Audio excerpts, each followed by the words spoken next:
She did it in front of 47 people. I counted afterward. I don't know why I counted. Maybe because when something happens to you that you can't process, your brain reaches for something it can process. Numbers: 47 people at my father's retirement party. 47 people who watched Sandra take the microphone, smile her practice smile, and say the thing she said. I'm going to tell you what she said in a moment. First, I want to tell you who I was before she said it, because that part matters too. Maybe more than the rest. My name is Jess Calloway. I'm 31 years old. I'm a graphic designer. I live alone in a 2-bedroom apartment in Nashville, Tennessee.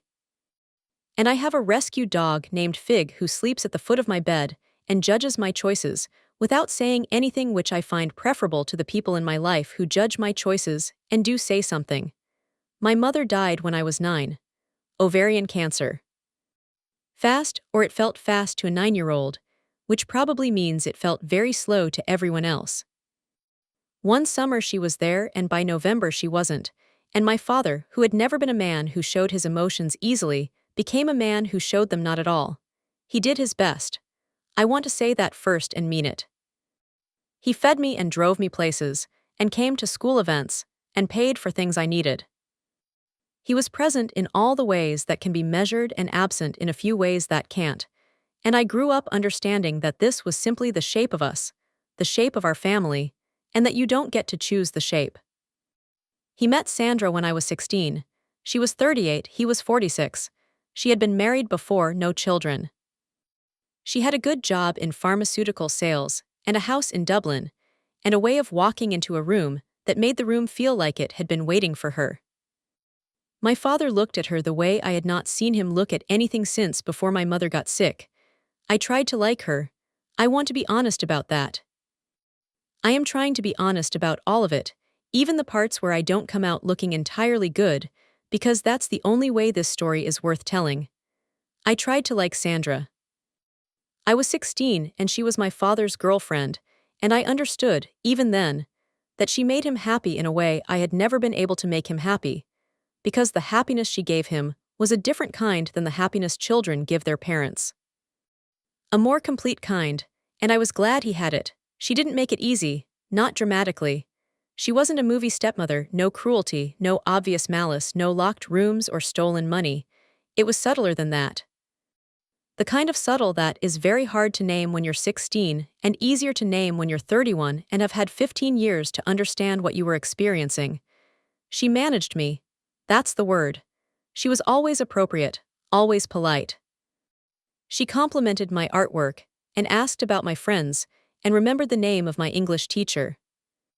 She did all of this with the practiced warmth of someone whose job requires practiced warmth, and she did it in front of my father, and when my father was not in the room she did not do it. I don't mean she was cold. She wasn't cold.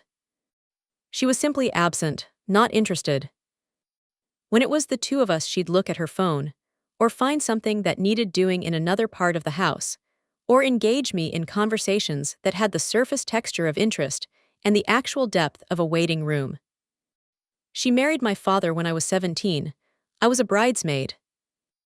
I wore a dress the color of old mustard that she had chosen, which I mention not because it matters, but because when you are 17 and grieving your dead mother at your father's second wedding, you notice the color of the dress. The wedding was fine. I gave a short toast that people said was lovely. I stood in the photographs with a smile that I had practiced in the hotel bathroom that morning, and it looked like a real smile, and maybe it was. I was genuinely glad my father was happy. I want to keep saying that because it keeps being true. I was glad and also 17, and wearing mustard yellow at a party for someone else's joy, and that's a complicated thing to hold all at once. I went to college at 18 and didn't come back to live, not truly. I came back for holidays, for summers the first 2 years and then less. After graduation I moved to Nashville, which was where the work was, where I wanted to be. The apartment I built there became my real home faster than I'd expected, or maybe I'd expected it. Maybe I'd been building toward a home of my own since I was 9 years old, and understood that the shape of the one I had wasn't going to be enough. The pattern in those years was this. I would arrive, Sandra would be pleasant, my father would be happy to see me, and then Sandra and I would spend the visit in a kind of parallel existence, occupying the same house, eating at the same table without quite connecting. She never said anything unkind directly. She never excluded me from conversations or made me feel unwelcome in a way I could name. It was more that when I spoke, her attention had a certain quality of waiting it out. When I left, I always had the feeling that the house exhaled. There were small things. The guest room became her office the year I turned 22. I found out when I called to say I was coming for Christmas, and my father mentioned, slightly awkward, that I'd be in the basement now. The basement had a pull-out couch and a bathroom that was technically functional. I slept on that pull-out for 9 years and said nothing about it because saying something would have made me the problem. There was the time she mentioned at Thanksgiving that I seemed to be still figuring things out, said in the gentle head-tilted way of someone expressing concern in front of my father's family when I was 24 and had just started the studio and was the most figured out I'd been in years. There was the way she remembered details about everyone in their social circle, birthdays, children's names, professional news, and could never quite remember the name of my best friend, who I had mentioned approximately 12 times. Not April, not Amy. She always got close and not quite there. I stopped mentioning her. I do not think any single one of these things was an accident. I think they were the accumulated expression of a woman who had decided, without perhaps ever putting it in words, that my presence in my father's life was a problem to be managed. And she managed it, for 15 years, with the patient precision of someone who plays a very long game. My father and Sandra settled into their life. I settled into mine. We saw each other at Christmas and Thanksgiving and the occasional birthday. Sandra called me Jessie, which is not my name, and I corrected her for the first 3 years and then stopped, because some battles cost more than they're worth. We were fine. Fine is a word that covers a lot of ground. My father worked for Meridian Engineering for 31 years. Structural engineering, bridges, overpasses, the kind of invisible infrastructure that holds everything else up. He loved his work with a quietness that matched his whole personality, a deep internal satisfaction that he almost never talked about, but that you could feel in the way he paused, sometimes, when he drove across a bridge he'd worked on. He retired in April. 61 years old, which is young to retire, but Meridian had been generous and Sandra had a good income and they had plans. Travel, a house on the lake they'd been talking about for years, the slow and pleasant work of having enough time. When he called to tell me about the party, he sounded lighter than he had in a long time. He was excited in the specific way of someone who has worked steadily for 31 years and can see the edge of it. He asked if I could come and I said of course, and there was a warmth in his voice when he said good that I kept thinking about on the flight to Columbus. He wanted me there. That's such a simple thing and it landed in me more heavily than it should have, which tells you something about what I'd been carrying. The party was a Saturday. A private room at a restaurant in Dublin, Sandra's territory, her neighborhood, her choice of venue. 47 people. His colleagues, their friends, Sandra's friends, a few family members. Me flying in from Nashville on a Friday night, staying at a hotel because the guest room in their house had become, over the years, Sandra's home office. I had been sleeping on that pull-out couch on every visit, Christmas, Thanksgiving, the occasional long weekend, for 7 years until 2 years ago when something shifted. The pull-out became unavailable, the explanation was vague, and the hotel became the understood arrangement. I did not ask about it. It was easier not to ask. I did not ask about it. It was easier not to ask. I wore a blue dress. I had my hair done. I wanted to look good for my father's party. I wanted to stand next to him in photographs and look like someone he was proud of. I should have known that wanting that, in that specific way, meant I was already braced for something. I should tell you, my career had been going well. I'd built a small design studio over 4 years. Just me and 2 contractors, nothing grand but real. I had clients I liked and work I was proud of, and a reputation in the Nashville creative community that I had built slowly and carefully, the way you build things when no one is handing them to you. I mention this not to boast, but because it matters to what happens next, because Sandra knew about it. I had told my father who had told her, And she had said the right things. How impressive, how wonderful, you must be so proud. And I had believed, in the easy way you believe things people say at Christmas, that she meant them. She did not mean them. The toast started after dinner. 3 of my father's colleagues went first. Good toasts, funny, warm, specific. The kind that tell you the person has actually thought about what they want to say. I was sitting at a table near the back, next to a woman named Terry who had worked with my father for 12 years, and who, I discovered over the course of the evening, is one of the funniest people I have ever met. Then Sandra stood up. She had the kind of presence that commands a room without effort. She tapped her glass once and everyone went quiet immediately. She smiled at my father. He smiled back. I watched his face go soft the way it does when he looks at her, and even now, even knowing what came next, I can say, that softness is real. He loves her. Whatever she is, whatever she did, he loves her, and I have had to decide what to do with that. She said things about his career, things about his steadiness, his dedication. She said he was the most reliable person she had ever known, which is true. She said he had built their life the way he built his bridges, carefully, with attention to what lies beneath. People murmured appreciatively. My father looked at the table with the expression of a man who is pleased and embarrassed in equal measure. Then she said, and of course his family has always been his greatest pride. She looked at her own family, her sister, seated nearby, her mother. She did not look at me. Family is everything to Robert, she continued. He has put family first his entire career. His home, his marriage, she paused for a beat. And his children. And she looked at me. She looked directly at me and she smiled and she said, well, his one child, I should say, since Jess has never quite managed to give him grandchildren to be proud of. But we keep hoping. 47 people, some of them laughed. The small, uncomfortable laugh of people who aren't sure if something is a joke and are covering their bases. Some of them went very still.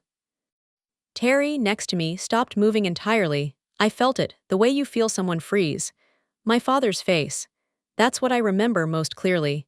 The specific sequence of expressions that moved across it in about 2 seconds.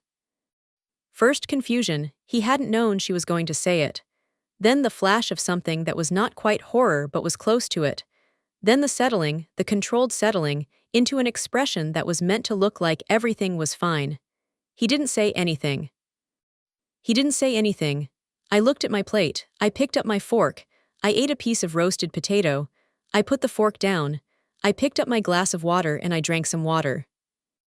All of this took approximately 20 seconds, and during those 20 seconds, I was aware of 46 other people being aware of me, and I made the decision. I made it consciously. I want you to know that it was not a shutdown. It was a choice to give none of them the reaction they were waiting for. Sandra finished her toast. People applauded. She sat down. Terry leaned over and said, quietly, directly in my ear, that was a vicious thing to say. I said, I know. Are you all right? I will be. Before I go further, if you're watching this, drop a comment. Tell me if you've ever had someone use something private about you as a punchline in public. Something you didn't choose to share. Something that was yours, because that's what she used. I had told my father 2 years earlier that I was struggling with fertility. Not dramatically, I wasn't in a relationship, I hadn't been trying. But I'd had some health issues, some tests, and a doctor had said things that meant I should know, sooner rather than later, that having children the usual way might be difficult. I told my father because he's my father and I thought he should know. It was a private conversation on a phone call in February, 2 years before the party. He had told Sandra, I don't know when, I don't know what he said exactly or how he framed it. I don't know if he told her the way you tell your spouse a thing so they understand your child better, or if he told her casually, without thinking. I have tried not to imagine the conversation. Some things are better not to imagine, but Sandra had known. For 2 years, she had known something I had not told anyone else, something I had shared with my father in trust, and she had saved it. She had kept it, the way you keep a tool you haven't needed yet. And at a party in front of 47 people she had used it. The word I keep coming back to is surgical. It was surgical. She had aimed at the one thing, the one private, tender, not my fault thing, and she had put it in the middle of a celebration, wrapped in a smile, framed as a joke, in front of everyone my father cared about. She had done it so that I could not respond without looking difficult. She had done it so that my father could not respond without making a scene at his own party. She had done it so that everyone in that room now knew something about me that I had not chosen to share, and so that any emotion I showed in response would be the story, not what she had done. That's the thing about a certain kind of cruelty. It's not the act itself, it's the architecture of it, the careful construction that makes the victim the problem. I'm a designer. I understand architecture. And I understood, sitting at that table eating my roasted potato, that this had not been spontaneous. This had been planned. My father found me at the end of the evening. The speeches were done. People were milling around with their drinks. I had spent 2 hours being perfectly pleasant to everyone who spoke to me, which I'm aware sounds like a small thing, and was actually one of the harder things I've done. Terry stayed close for a while. She didn't say anything more about it. She'd said the one thing, and she was smart enough to know that one thing was enough. She just orbited nearby, and when people came to talk to me, she joined the conversation, and her presence was a kind of protection I hadn't asked for and was grateful for. My father's colleague Marcus, who had given the second toast a good one, about a bridge project they'd worked on together in 2004, found me by the bar and said with the bluntness of a man who had probably had 2 more drinks than was advisable, "That was a strange thing for her to say." I said, "It was." He looked at me with the expression of someone who wants to say more and has decided not to. "Your father's proud of you," he said instead. "He talks about your studio, the work you've built. Thank you, he should say it more." He moved on. I stood by the bar for a moment, holding my water glass, aware that 3 or 4 people were watching me with the slightly avid attention of people who are waiting to see what someone does after something uncomfortable happens. I gave them nothing. I found a smile and I wore it, and I talked to my father's colleague's wife about her garden, which she was apparently very committed to, and I stayed present in that conversation for 15 minutes. When the evening wound down and people began to leave, Sandra worked the room efficiently, thanking people, accepting compliments about the party, touching arms and laughing at the right moments. She was good at endings. She was good at all of it, the surface of it, the performance. I watched her from across the room and I thought, 15 years. You have been doing this for 15 years and I have been calling it fine. He came up beside me and stood there for a moment. He has a way of standing near you when he has something to say and doesn't know how to start it. I'd known that way since I was 9 years old. I said, "You don't have to." He said, "I want to apologize." She said it, not you. I should have when she said it I should have. Yes, I said, you should have. He didn't answer, I looked at him. My father, 61 years old, retiring, silver-haired, the most reliable person Sandra had ever known. The man who had come to every school event, and paid for things I needed, and loved his second wife with a softness that his first wife had also deserved, and that I hoped she'd had. I hope she knew she had it before she died. I said, "Did you tell her about the health thing, the doctor?" He looked at the floor. "She's my wife," he said. "I tell her things. I told you in confidence." "I know. She used it to humiliate me at your party." He said, "I know. Just that, I know, not a defense, not an excuse. Just the acknowledgement of a man who understands what happened and does not have the language to do anything with the understanding." I said, "I'm going back to the hotel. I have an early flight." He said, "Jess," I turned back. "I'm sorry," he said. "I am genuinely sorry." I looked at him for a moment. "I know you are," I said. "That's not the same as it being okay." I left. On the way to the hotel, I sat in the back of the Uber, and I looked out the window at the suburban Ohio night, the streetlights and the parking lots and the franchise restaurants, and I thought about my mother. I do this sometimes. I think about what she would have done, what she would have said, what it would have been like to have her to call. My mother was a quiet person. People who knew her sometimes describe her as reserved, and I always want to correct them. She wasn't reserved, she just didn't spend her energy carelessly. She was precise about what she gave her attention to, and she gave it completely when she gave it. She had a low tolerance for pretense and a high tolerance for difficulty, which is a useful combination. She would have been furious. She would have been absolutely, quietly, completely furious. She would not have made a scene. She would have waited until the party was over and then she would have sat with it, carefully, the way she sat with things, and figured out exactly what it meant and exactly what it required. And then she would have said, "What are you going to do about it?" Not said it to me, said it to herself. Because that was the question she always started with. Not what happened, not who's responsible, those questions could wait. The first question was always, "What are you going to do about it?" I thought about that in the Uber.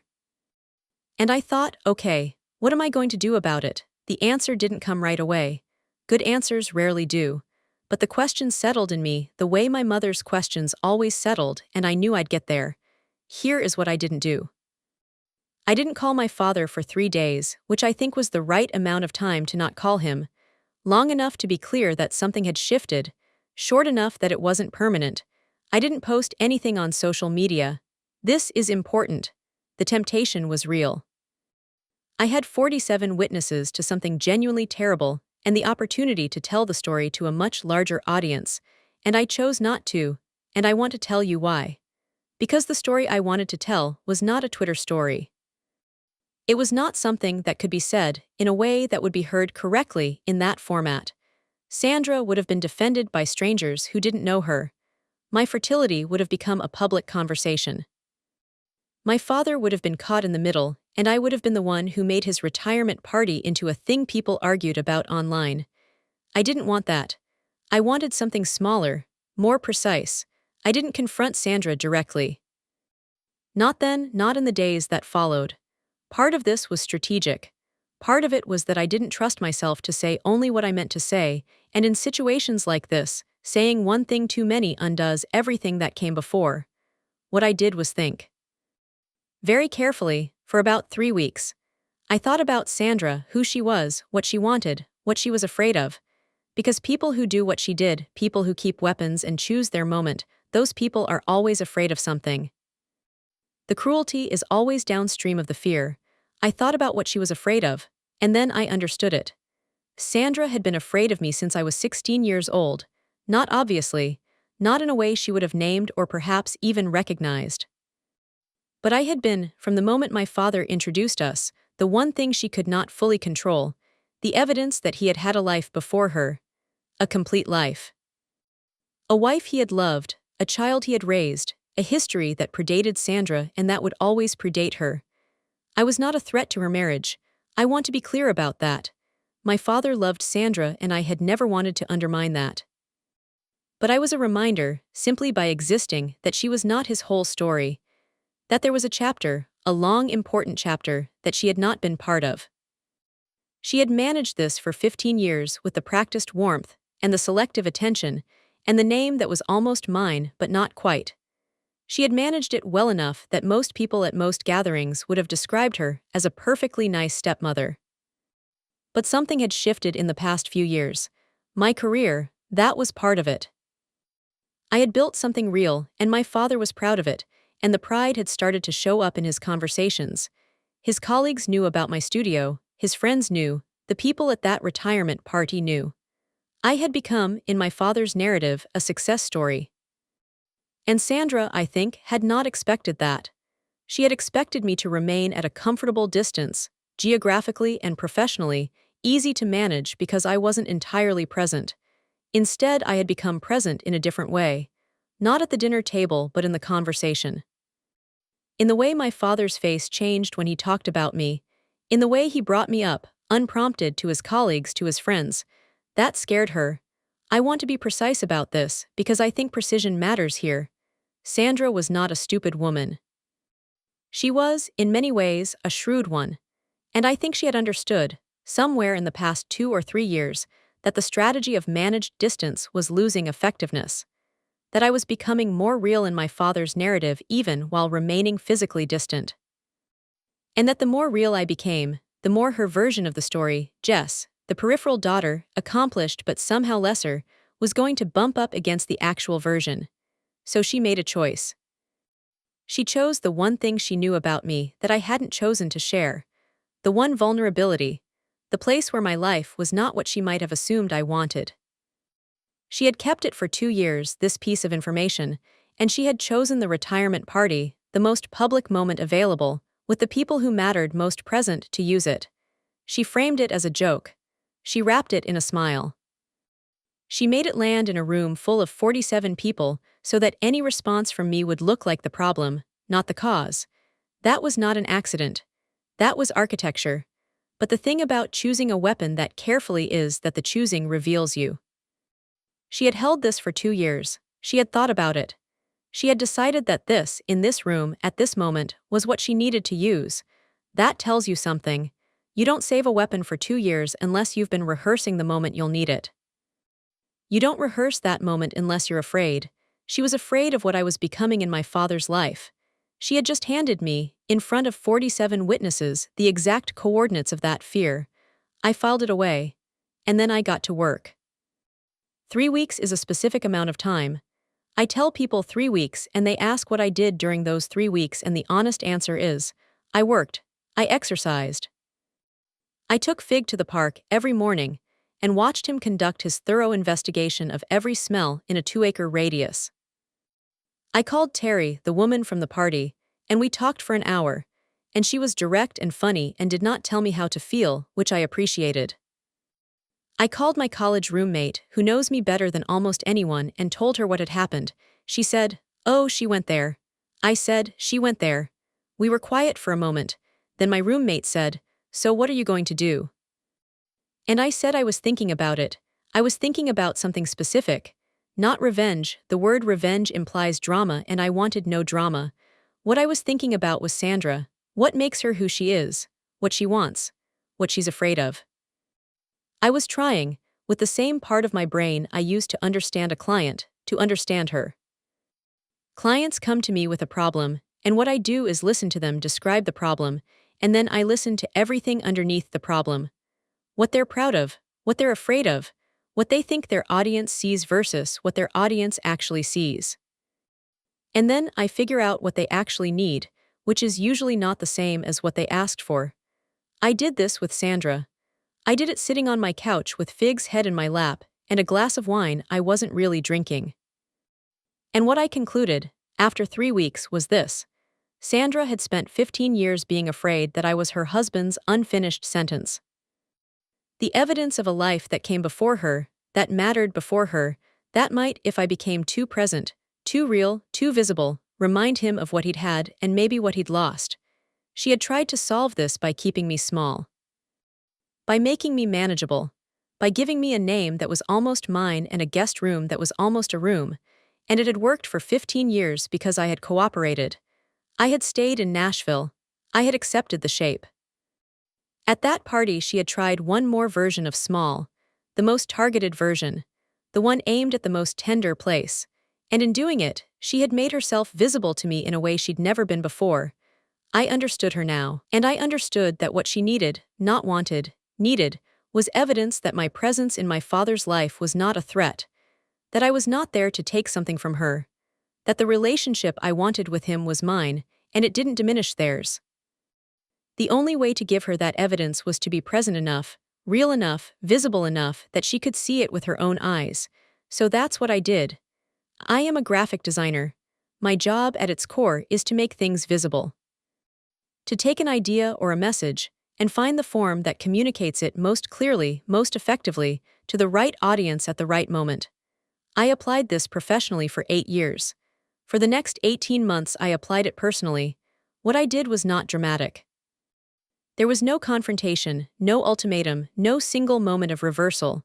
What I did was quiet and methodical and effective, which is, I think, the only kind of justice that actually lasts. The first thing I did was call my father. 3 days after the party, Sunday morning. I called him and we talked for 40 minutes. And I was honest with him in a way I hadn't been since I was 9 years old, and talking to him was the only way I knew how to manage the grief. I told him what the toast had done to me, not the embarrassment, he knew about the embarrassment. I told him what it had meant, that Sandra had held private information for 2 years and chosen a public setting to deploy it, that this was not a thoughtless comment. That she had planned it. He was quiet for a long time, then he said, "I don't know if she planned it." I said, "I do." Another silence. "What do you want me to do?" he said. And here is where I made the choice that changed everything. Because the easy answer, the satisfying answer, was, I want you to make her apologize. I want you to tell her this was wrong and make her say so. I want you to choose me over her, just this once, publicly, the way she made her choice publicly. But I knew, if I asked for that, one of two things would happen. Either he'd refuse, and I would have pushed him into a position and confirmed Sandra's narrative that I was a disruptive presence in their marriage. Or he'd try, and it would be inadequate, and we'd all three end up in a worse place than before. I didn't ask for an apology. I said, I want you to visit me in Nashville, by yourself. I want us to spend a weekend together like we haven't since I was in college, not because I'm punishing Sandra. Because you and I have let too much distance grow and I don't want to lose you too. A long pause. He said, I'd like that. He came the following month. 3 days in Nashville, my city, my apartment, Fig judging him gently from the couch. I showed him my studio. He met my contractors. He sat at my desk and looked at work I'd made and he said, in his quiet way, You built this yourself. Yes. He looked around the room. At the drawings on the wall and the client files on the shelf, and the plant I'd been keeping alive for 4 years, which felt like an accomplishment. Your mother would have loved this, he said. It was the first time he had said something like that to me in years. Maybe a decade. I didn't cry. I'm telling you that not as a point of pride but because it's true. I didn't cry. I sat with it and let it land and said thank you and meant it. That weekend started something. A habit. We began calling each other more. Not the obligatory Sunday check-ins, but real calls with content, with the shape of actual conversation.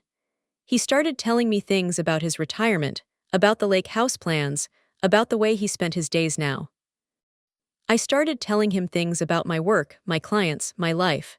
Sandra was in these conversations, because she is his wife and his life, and I did not ask her not to be. I just was also in them, in a way I hadn't been for a long time.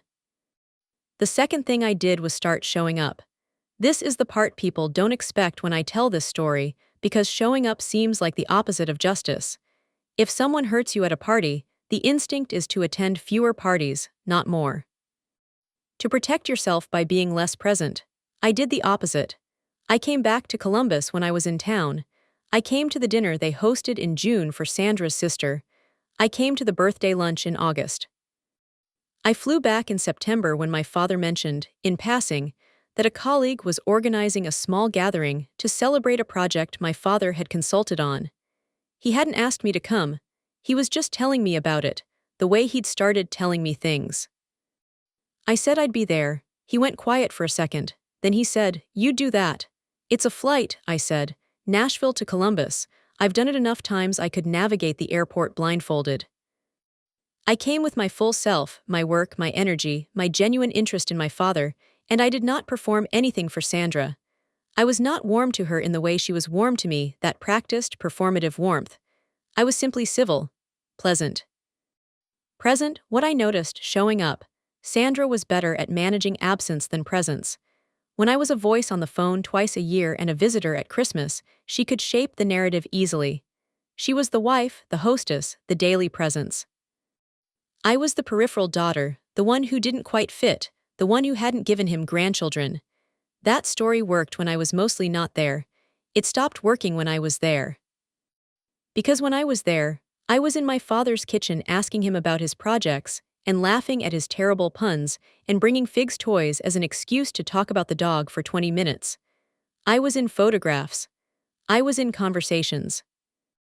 I was a person who was actually present, and the version of me that Sandra had been maintaining in my absence, competent but somehow lesser, accomplished but incomplete, kept bumping up against the version of me that was standing in the room. And I brought things. When I came in August, I brought a framed print I'd made, a piece I was actually proud of, something from a project that had won a small regional award. I gave it to my father. I said simply, I made this. I thought you'd like it for the lake house. He looked at it for a long moment. This is yours, he said. You made this. Yes, he held it carefully. The way he holds things he cares about, with a little more attention than necessary, as if the attention is a form of respect. He hung it in the main room of the Dublin house, not the guest room, not a hallway. The main room where guests would see it. Sandra walked past it every morning. I am aware this sounds petty. I want to be honest with you about the pettiness, because I think it's real and I think it's okay. Justice at the large scale was not available to me. What was available was presence, and showing up and giving my father things that were mine, my work, my time, my genuine self, so that the story he told himself about me was based on the real version, and not the one Sandra had been slowly, carefully constructing for 15 years. She had tried to define me by what I lacked. I decided to be defined by what I had. The third thing I did was get better at the work. I know this sounds unrelated. It isn't. Sandra had, without knowing it, handed me something at that party: clarity. She had shown me exactly what she feared. She feared that I was becoming someone my father was proud of in a visible way, so I became more visible. I took on bigger projects. I hired a third contractor. I stayed late more nights than was probably wise, and I said yes to things that scared me a little, and I did the work that the scared yes required. I pitched a regional hospital system for a full rebranding, identity, signage, environmental design, a project that was 3 times larger than anything my studio had handled before. I spent 6 weeks on the proposal. I brought in a consultant for the presentation. I practiced it in my apartment while Fig watched from the couch with the expression of a dog who is taking notes. We got it. I found out on a Thursday afternoon, an email. I read it twice, very quickly, and then I sat completely still for about 30 seconds. Then I called my father. He picked up on the second ring. I said, "We got the hospital project." He didn't say anything for a moment, then he said, "Oh, Jess." His voice had that quality it gets when he is moved by something he doesn't quite have words for. The bridge voice. The voice he uses when he drives past something he built and knows it will outlast him. He said, "That's something." He didn't say, "I'm proud of you." He didn't need to, the voice said it. "I know," I said. "Your mother," he stopped, cleared his throat. "She would have." "Yeah," I said, "she would have." We sat on the phone for a moment without speaking. It was something. 18 months after the retirement party, Sandra did something I did not expect. She called me, not a text, a call. A Sunday afternoon in October, my father's voice not on the line, her voice on the line, and I sat down when I saw her name because I genuinely didn't know what was coming. She said, "Jess, I want to talk to you." I said, "Okay," a pause. The pause of someone who has rehearsed something and is trying to find the beginning. She said, "What I said at the party, what I said about grandchildren."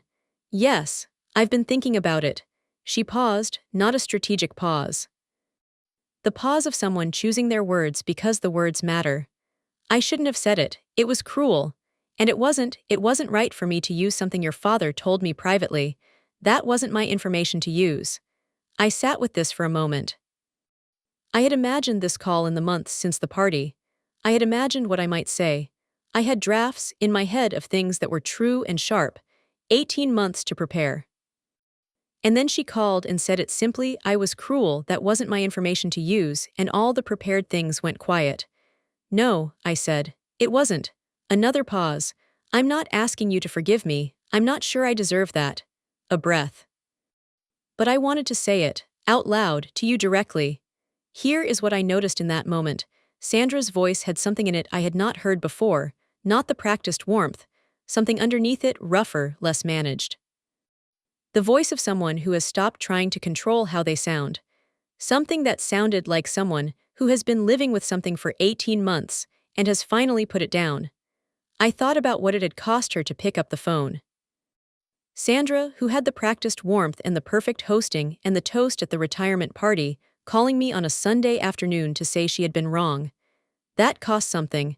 I don't know what it cost, but I noticed it. I said, "I appreciate you calling." She said, "I mean it," about the apology. "I know," I said, a pause. "Your father is proud of you," she said. "He talks about your studio all the time, the hospital project, all of it." A smaller pause. "I don't think I made it easy for you." Over the years, and I should have. This is the part I have thought about most since, because Sandra is not a monster. I want to be clear about that, and I want to be clear that I mean it, not as a generous performance but as an accurate statement. She is a person who was afraid of something and handled the fear badly for 15 years, and at a party in April, she crossed a line that even she, eventually, understood was a line. People are not simply one thing. I said, thank you for calling. She said, how is the dog? I said, judgmental, same as always. She laughed, a real laugh, I think, not performed. Your father wants to come to Nashville again, she said, before winter. Tell him to call me. I will. He came in November, 3 days like before. He brought Sandra this time, which I had told him was okay, and it was okay, strange and quiet and slightly careful, but okay. Fig warmed up to Sandra on the second day, which I had not predicted, and which I'm choosing to take as information. We ate dinner at a restaurant I like. We talked about the lake house, which they were closing on in the spring. Sandra asked me questions about my work that were specific enough to have been researched, and I answered them, and it was not warm exactly, but it was not cold either. It was something new, not a rewind to before, not a pretense that the party hadn't happened. Something that acknowledged the party had happened and was trying to figure out what came after. I don't have a clean word for it. Maybe that's fine. Maybe the things that matter don't always have clean words. I want to tell you what I've learned. Not a list, I'm not interested in lists, just a few things I keep coming back to. The first, cruelty reveals more about the person doing it than about the person receiving it. Sandra at that party handed me a map. She showed me exactly where she felt threatened, exactly what she feared, exactly how far she was willing to go. That map was more useful to me than any confrontation would have been. Because once you know where someone's fear lives, you know what they actually need, and what they need is almost never what they're asking for.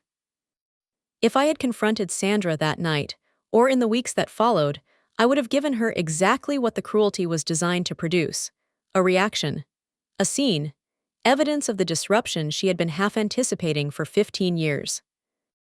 She would have had a story to tell about the difficult daughter, the one who couldn't let things go, the one who made her father's retirement party into a drama.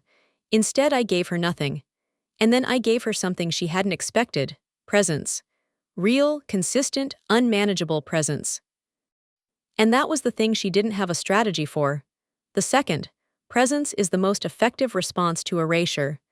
Sandra had spent 15 years managing my presence, reducing it, softening it, keeping it at a distance where it was easy to overlook.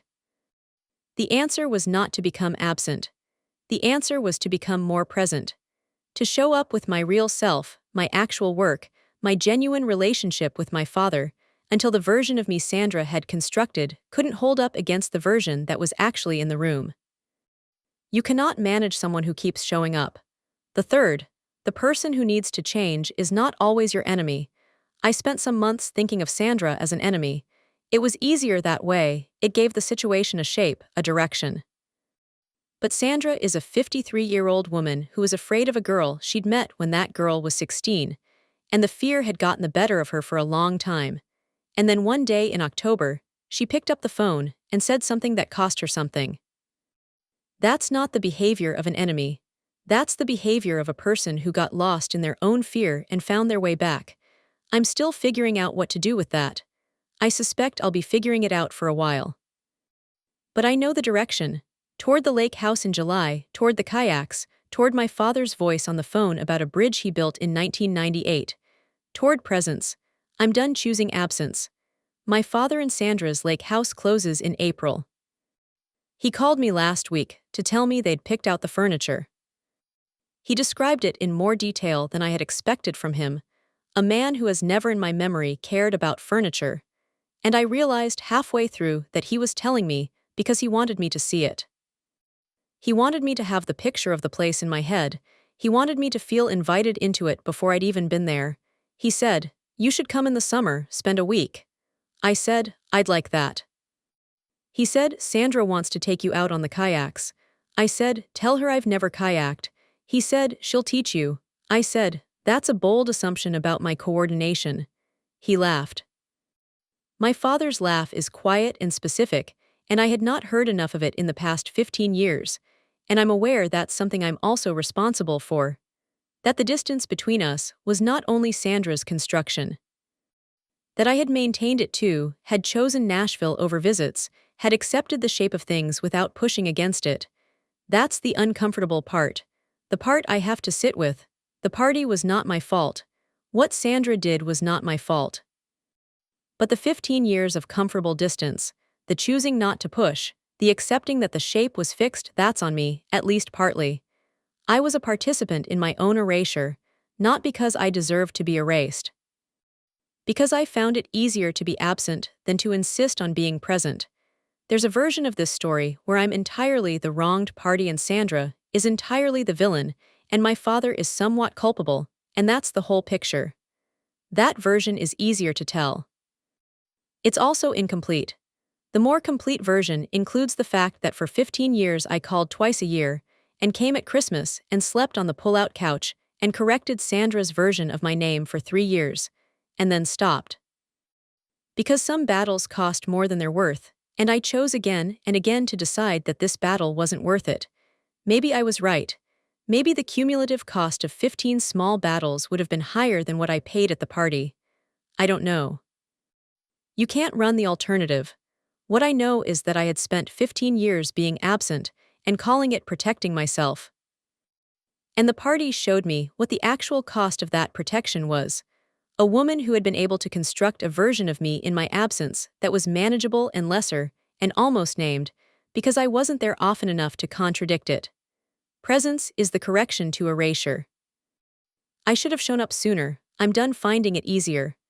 I'm Jess Calloway. I'm 31 years old. I have a studio in Nashville, a dog named Fig, and a lake house to visit in the summer. I also have a father who called me last Tuesday for no reason, except that he was thinking about a bridge he'd worked on in 1998 and wanted to tell me about it. He'd driven past it, he said. He'd been running an errand near downtown, and the route took him over the Milo Grogan overpass, which he'd worked on early in his career, one of the first major projects he'd been given real responsibility on, and something about seeing it in the morning light had made him want to call me. He talked for 45 minutes. About the project, the engineering challenges, the team, a specific miscalculation that almost cost them 3 months of work, and that he'd caught at 2 in the morning while going over the numbers one more time. About what it felt like to drive over something you built and have it hold. To know that thousands of people cross it every day without thinking about it, without knowing who built it or how many hours it took, and to understand that the not knowing is actually the goal. That the best infrastructure is invisible. That when something holds, quietly and completely, that's the whole point. I sat on my couch with Fig's head in my lap, and I listened to my father talk about a bridge for 45 minutes, and I understood something I had been working toward for 2 years. He had always wanted to tell me things like this. He had always had this in him, the bridge voice, the quiet satisfaction, the need to share it with someone. He just hadn't found his way to me, and I hadn't found my way to him, and 15 years had passed in the space between us while Sandra managed the distance and I cooperated with the managing. What changed was that I stopped cooperating. That's it. That's the whole story, underneath the story. I stopped cooperating with my own erasure, and my father and I found our way to a Tuesday phone call about a bridge. He built things that hold weight, so did I. The holding is the point. I want to tell you what quiet justice actually looks like, because I think it's different from what most people imagine. It doesn't look like a confrontation. It doesn't look like a speech or a reversal or a moment of public humiliation for the person who humiliated you. It doesn't look like anything dramatic. It looks like a Tuesday morning when you're on a call with a client you couldn't have gotten 2 years ago, and you're good at what you're doing and you know it. It looks like a framed print on the wall of your father's house, in the main room, where guests see it. It looks like your name, your actual name, being used by a woman who spent 15 years getting it slightly wrong. It looks like your father calling you about a bridge. It looks like being present enough, consistently enough, that the story someone has been telling about you in your absence can't hold up against the person who shows up. That's it. That's the whole thing. There's no moment where the music swells. There's no scene where Sandra is humiliated in front of 47 people. There's just the slow accumulation of being real, being present, being the person you actually are, until that person is too visible to manage. I've been asked since I started telling this story whether I think Sandra got what she deserved. I don't know what she deserved. That's above my pay grade. What I know is what happened. She made a phone call. She said the right things. She used my actual name. She looked at my print on her wall every morning for a year and a half before she made that call. And I can't know this, but I think that looking at it every morning was its own kind of consequence. A quiet one. The kind that lives in you, that's enough. Not because it's satisfying in the way that satisfaction is usually described, but because it's real, and it's durable, and it doesn't cost me the relationship with my father to have it. The lake house closes in April. My father called to tell me they'd picked out a kayak. Yellow. I told him yellow was an excellent choice, and he told me that Sandra had been the one to pick it, and there was a pause where I think we both understood something without saying it, and then he said, "Come in July, stay a week." I said I'll bring Fig. He said, "Sandra's already looking up dog-friendly lake activities." I said, "Tell her Fig judges all activities." He said, "She knows." That's my story. If this reached you, if you've been managed instead of seen, if someone used your private life as a punchline in a public room, if you've spent years in the comfortable distance because presence felt like too much risk, leave a comment. Tell me about it. The quiet justice is real. It's slower than you want. It asks more of you than a confrontation would, but it's yours when it comes. And if the person who did it is reading this, I hope you picked up the phone. I hope it cost you something. I hope you made the call anyway. This is Closest Enemies. I'll see you next time.